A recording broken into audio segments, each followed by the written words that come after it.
Hello hello tout le monde, j'espère que vous allez très bien. Comme vous l'avez vu dans le titre, on se retrouve aujourd'hui pour une vidéo un petit peu particulière que je n'ai volontairement pas voulu appeler Storytime parce que j'aime pas particulièrement ce genre de vidéo. À la base c'est ce que je voulais faire et puis bon, je me suis ravisée un petit peu. Je vous ai déjà parlé du sujet de cette vidéo dans un de mes derniers vlogs que je vous mets juste ici si jamais vous ne l'avez pas vu. Je vais aujourd'hui vous raconter une petite histoire. Une petite situation que j'ai vécue ou que j'ai subie, même si le mot est un peu, un peu fort, j'extrapole un petit peu, mais voilà, pour que vous compreniez un petit peu le principe, voilà, je vais vous raconter aujourd'hui une mésaventure qui m'est arrivée sur mon lieu de travail. Donc comme vous l'avez vu dans le titre, quand YouTube devient une menace, j'ai trouvé le jeu de mots assez marrant et vous allez comprendre pourquoi. Donc avant de commencer, je pense que je vais avoir beaucoup de questions sur mon travail puisque il s'agit de ça aujourd'hui, c'est le sujet de la vidéo. Je comprends parfaitement que vous soyez curieuse de savoir où je travaille. Je comprends parfaitement que je titille un petit peu votre curiosité. Il n'y a pas de souci là-dessus. Maintenant, j'aimerais que vous compreniez aussi que par souci de vie privée simplement, voilà, je n'ai pas envie de divulguer l'enseigne pour laquelle je travaille pour ne pas voilà, mélanger YouTube, mon travail, le travail je suis payée pour, pardon. YouTube c'est vraiment une passion. J'ai déjà été embêtée un petit peu quand je travaillais chez The Body Shop. J'avais certaines de mes abonnées qui venaient pour me faire un bisou, hein, très gentiment, ça me dérange absolument pas. Mais c'est vrai que parfois j'avais pas forcément le temps et il y avait parfois des jeunes filles qui n'étaient pas forcément capables de le comprendre. Donc aujourd'hui j'ai fait le choix, lorsque j'ai changé d'enseigne, de ne pas divulguer là où je travaille. Voilà. Je sais que vous êtes beaucoup à savoir où je travaille puisque vous passez sur mon lieu de travail et donc vous me voyez. Mais s'il vous plaît, respectez ma vie privée. Ne venez pas divulguer en commentaire puisque moi j'ai fait vraiment le choix de ne pas divulguer l'enseigne pour laquelle je travaille tout simplement. Donc pour vous en dire quand même un petit peu plus, puisque là je trouve ça normal, je travaille pour une enseigne française qui vend des cosmétiques. Voilà, on vend des produits de cosmétiques et je suis à l'heure actuelle adjointe de magasin. Voilà, et puis c'est tout. Pour en revenir à ma petite histoire, il me semble que c'était un vendredi où je travaille comme tous les vendredis.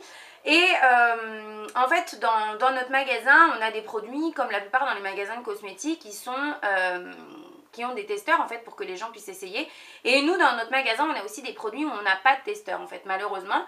Et en fait, il s'est avéré que deux jeunes filles se sont permises d'ouvrir un produit qui n'était pas un testeur, de le tester sur leurs mains. Donc bien sûr, quand je m'en suis aperçue, j'ai fait mon travail, c'est-à-dire que je suis allée les voir en leur disant que c'était pas un testeur et que comme c'était affiché un petit peu partout dans le magasin, tout produit ouvert vous sera facturé. À quoi elles m'ont répondu que non, elles ne le paieraient pas.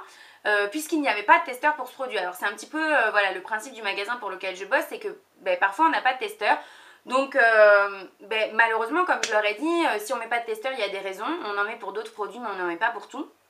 Et voilà, et que moi j'allais leur demander de me le régler tout simplement. Après quoi s'est engendré une discussion, je pense, une bonne 20 minutes, un truc bien long qui m'a bien fait perdre du temps.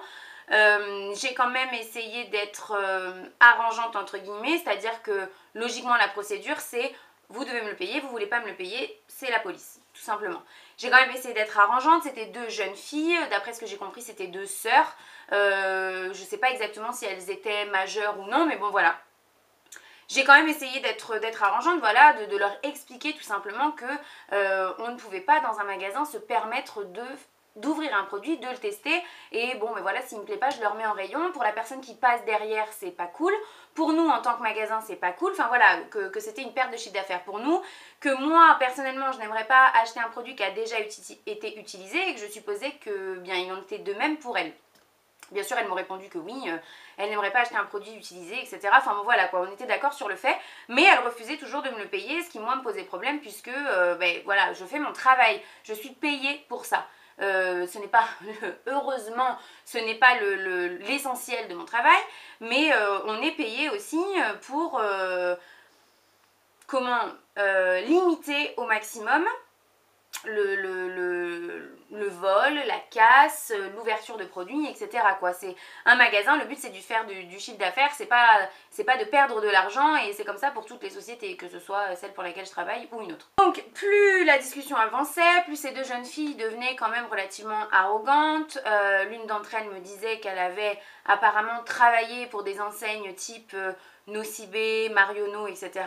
Bon, déjà, je la trouvais un petit peu jeune. Je présume qu'elle a dû faire des stages, mais pas forcément y travailler. Mais bon, ça, c'est autre chose. C'est mon appréciation personnelle. Je devrais peut-être pas déborder là-dessus parce qu'au final, je la connais pas. Mais bon, voilà. Que dans ces enseignes-là, Nocibé, Marionneau, lorsqu'une personne utilisait ou ouvrait un produit, on ne lui facturait pas. Alors, moi, personnellement, pour avoir travaillé chez The Body Shop et chez Kiko aussi, on a toujours facturé les produits que les clientes ouvrent lorsqu'il n'y a pas de testeur. Enfin... Comme je leur ai dit, j'ai pris l'exemple du vous allez chez Auchan, vous goûtez pas une baguette et si le goût ne vous plaît pas, vous la laissez en rayon. Enfin, personnellement, moi je le fais pas. Dites-moi en commentaire si vous le faites. N'ayez pas honte, mais moi personnellement je ne le fais pas. C'est comme les personnes qui, en grande surface, vont se permettre d'ouvrir, d'utiliser des produits type produits solaires, etc. Moi j'en vois plein et tout le temps le faire, c'est-à-dire en mettre sur leur peau, étaler, ça leur plaît pas, ils reposent en rayon. Enfin moi personnellement, quand j'achète un produit, je veux l'acheter neuf, avec la même quantité que tout le monde a le droit d'avoir à l'intérieur, quoi. Donc voilà, je leur ai un petit peu exposé cette métaphore-là. Elles étaient d'accord avec moi, mais bon, pour une baguette, il n'y a pas de testeur. Ben justement, tout le problème est là, c'est que pour mon produit, il n'y a pas de testeur non plus, en fait. Donc voilà, c'était très difficile de me faire entendre. C'est vraiment une histoire qui m'a... Attendez, c'est pas fini, hein, parce que c'est pas à ça que je veux en venir, c'est pas terminé. Le lien, c'est un lien avec YouTube, vous voyez. C'est vraiment le manque de civisme et le manque de bon sens en fait de ces jeunes filles, puisqu'on était en train de parler de la même chose, elle avec mon histoire de baguette et moi avec mon histoire de produit, quoi. On n'ouvre pas un truc et on teste pas un truc s'il n'y a pas de testeur, si c'est pas, ou alors on est sûr de le prendre, et dans ce cas là c'est autre chose, mais bon bref. Donc chemin faisant, une bonne vingtaine de minutes après, vous comprenez bien que moi sur mon lieu de travail, j'ai pas que ça à faire, j'ai du travail justement. Donc bien, après maintes et maintes reprises et maintes, comment on appelle ça, réclamations, enfin je leur ai demandé 1000 fois en fait de payer le produit simplement, elles voulaient pas, j'ai malheureusement dû faire appel aux gendarmes, enfin à la police municipale en l'occurrence, ou nationale, je sais plus, mais bon bref, peu importe, pour malheureusement un malheureux billet de 5 €, on est d'accord. Je précise en fait le prix, simplement parce que à un moment, une des jeunes filles m'a dit, et c'est là que ça devient intéressant, vous n'êtes pas commerçant, donc faisant lien avec Nocibé et Marionneau où elle avait travaillé et où on ne faisait apparemment pas payer les produits. Moi j'ai déjà vu des clientes, des vendeuses chez Sephora faire payer des produits à des femmes qui les avaient ouverts, hein, personnellement, mais bon bref. On fait payer les produits ouverts, donc on n'est pas commerçant, je ne suis pas commerçante.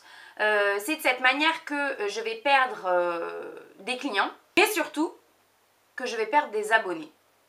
Et c'est là, lorsqu'elle m'a dit ça, que dans ma tête, l'histoire a vrillé en fait.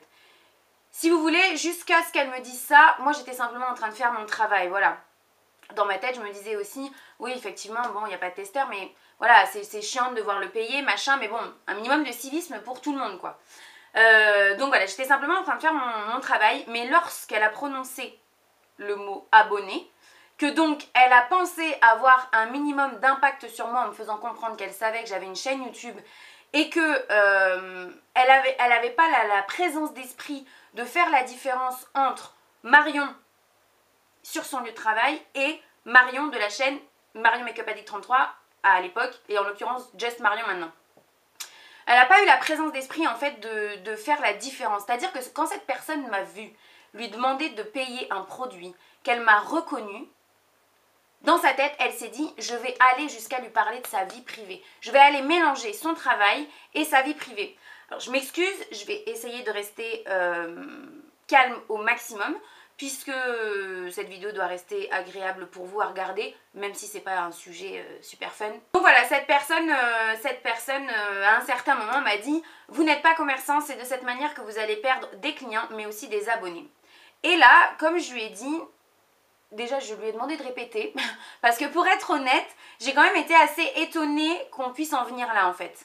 Qu'on puisse en venir à mélanger deux choses qui n'ont absolument rien à voir. C'est d'ailleurs pour ça que je lui ai demandé pardon, donc elle a répété, et je lui ai dit mais quel est le rapport en fait? Elle m'a répondu ah non non mais je vous le dis juste comme ça. Non mais comme je lui ai dit, je réitère ma question, quel est le rapport? Vous êtes en train de me parler de ma vie privée alors que je suis simplement en train de faire mon travail. Elle m'a dit oui mais bon ça va quand même avec le bénéfice que vous faites. Attendez, c'est pas terminé. Avec le bénéfice que vous faites, s'il faut ce produit, vous l'achetez 1 €. Alors je vais vous montrer ce que c'était comme produit. C'était un produit de ce type là. Vous savez, les Color Bust de chez Revlon.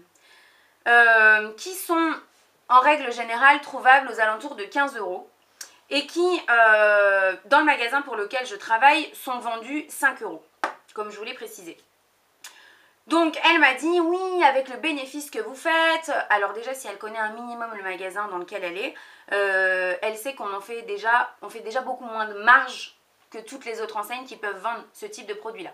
Bref, mais bon, même sans ça, je pense pas à l'âge qu'elle avait, hein, qu'elle ait fait un bac plus 36 pour pouvoir calculer l'intérêt commercial, je dirais, d'une société. Bref. Avec tout le bénéfice que vous faites, avec tout l'argent que vous mettez dans les poches, ce produit-là, je suis sûre que vous l'achetez pas plus d'1 €, vous le revendez 5, il en coûte 17 normalement, vous le revendez 5, et puis en plus de ça, avec toutes les thunes que vous vous faites sur YouTube. Alors deux choses, je ne suis que employée dans ce magasin, donc quand tu ouvres un produit, c'est pas à moi que tu fais du tort, c'est pas à mon porte-monnaie. Moi, je suis juste là pour te le faire payer, simplement parce que je suis consciencieuse, que je suis payée pour et que j'aime faire mon travail correctement, premièrement. Deuxièmement, même si je gagnais 3 000, 4 000, 5 000, même, attention, 200 € par mois de la part de YouTube, ce qui, vous le comprenez, n'est pas le cas à l'heure actuelle où je vous parle, mais alors pas du tout. Quel est le rapport? Quel est le rapport entre la paye entre gros méga giga guillemets, hein, ça me permet pas de faire un plein de courses, hein, pour être honnête, entre la paye que je me fais sur YouTube et la paye que je reçois chaque mois de la part de mon travail, où est le rapport? Quel est le rapport? Enfin, je sais pas, hein, je vous laisse libre champ dans les commentaires. Dites-moi ce que vous pensez de cette histoire, dites-moi si c'est moi qui n'ai pas les idées claires. Je fais aussi cette vidéo pour vous montrer à quel point le fait d'avoir une chaîne YouTube donne l'impression à certaines personnes d'avoir tous les droits sur votre personne. Vous voyez ce que je veux dire? De quel droit on vient me parler de l'argent que je gagne sur YouTube en faisant un rapport avec l'argent qu'on fait perdre à ma société, mais quand ma société pour laquelle je travaille, c'est-à-dire qu'il n'est pas ma propriété. Donc, enfin, absolument aucun rapport, aucune cohérence. Je pense quand même que arrive un moment, bon, ben, faut être un minimum honnête avec soi-même. On a fait une connerie. Quand on a ouvert ce produit, on n'a pas pensé à mal. Au départ, on voulait juste tester. Ok, pas des délinquantes, je suis bien d'accord avec ça. Maintenant, il faut assumer ses erreurs. C'est comme tout dans la vie. Moi, demain, pour X raison, j'ouvre un truc dans un magasin, je me fais pécho par le vigile. Eh ben, je vais le payer. Qu'est-ce que vous voulez? Pas vu, pas pris, comme on dit, ok. Mais quand t'es pris, eh ben, t'es pris et tu payes. Donc, sur ces entrefaits et après cette discussion qui commençait à devenir un petit peu houleuse, d'autant plus que quand elles sont mises à me parler de ma chaîne YouTube, je leur ai vraiment stipulé, écoutez, moi, ma chaîne, c'est pas ce qui me fait manger, c'est pas ce qui remplit mon frigo, j'en ai strictement rien à faire, comme je vous le dis, vraiment, assez régulièrement, je m'en fous. L'une d'entre elles m'a répondu, ah ben pourtant, ça a l'air de vous toucher. C'était pas en train de me toucher, hein, mesdemoiselles, si jamais vous passez par là, j'en profite pour finir mon explication, parce que pour le coup, vous êtes partie un petit peu comme ça à la sauvette, mais ça m'a pas touchée. Vous m'avez énervée, c'est différent. Vous avez fait preuve d'un manque de respect absolument dingue. Je sais pas exactement quel mot employer, mais vous avez fait preuve d'un énorme manque de respect envers moi, envers le magasin pour lequel je travaille aussi. Et donc c'est pour cette raison que j'étais énervée par votre comportement, absolument pas touchée par le fait que vous me fassiez comprendre que vous en saviez un petit peu plus sur moi que ce que j'aurais pu imaginer, c'est-à-dire, je veux dire par là, ben, que j'ai une chaîne YouTube, que je m'appelle Marion, que machin, que truc, je m'en balance, franchement, j'en ai absolument rien à faire. Des filles, des jeunes filles, des femmes, des mamans qui viennent au magasin et qui me connaissent, j'en ai tous les jours. C'est absolument pas de la vantardise, loin de là. Là où je veux en venir, c'est que c'était la première fois en 4 ans de chaîne YouTube et en plus de maintenant 5 ans, ouais ça fait 5 ans, peut-être un peu plus de 5 ans, que je travaille dans les cosmétiques et dans des enseignes connues. C'est la première fois qu'un truc pareil m'arrive. J'ai trouvé ça absolument fou. C'est pour cette raison que j'ai voulu vous en faire une vidéo d'ailleurs, hein, parce que des altercations avec des clients, des menaces, des machins, des trucs, j'en ai tout le temps. Mais qu'on me menace, que YouTube devienne une menace en fait sur mon lieu de travail, qu'on pense qu'on peut faire pression sur moi en mélangeant ma vie privée à mon travail, ça m'était jamais arrivé. Voilà, j'ai trouvé ça quand même assez notable. Je voulais vous en faire part parce que c'est à la fois assez amusant que certaines personnes puissent en venir là, et c'est à la fois assez déconcertant et c'est à la fois assez énervant pour moi surtout. Donc voilà, cette vidéo n'avait pas vraiment une grande utilité, mais j'ai vu quand je vous en ai parlé un petit peu dans mon vlog de semaine 2, il me semble, que ça avait suscité un petit peu votre curiosité et que vous vouliez en savoir un peu plus.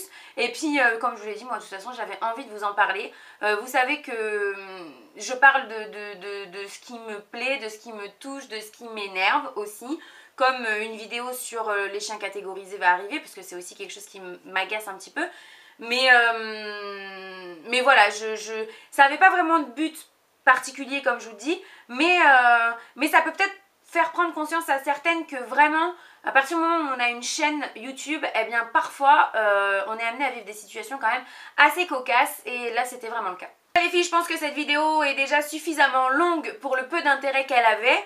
N'hésitez pas à réagir en commentaire, à me donner votre avis. Je sais que quand je vous en ai parlé dans le vlog, il y a une d'entre vous qui m'a dit que ce n'était pas le magasin de mon père et pour qui est-ce que je me prenais pour faire payer des produits. Donc je suis assez curieuse de savoir s'il y en a d'autres parmi vous qui pensent de cette manière-là. Que je trouve assez curieuse hein, personnellement, mais bon bref. Je vous fais de très très gros bisous et je vous dis à très vite dans une prochaine vidéo. Bye bye!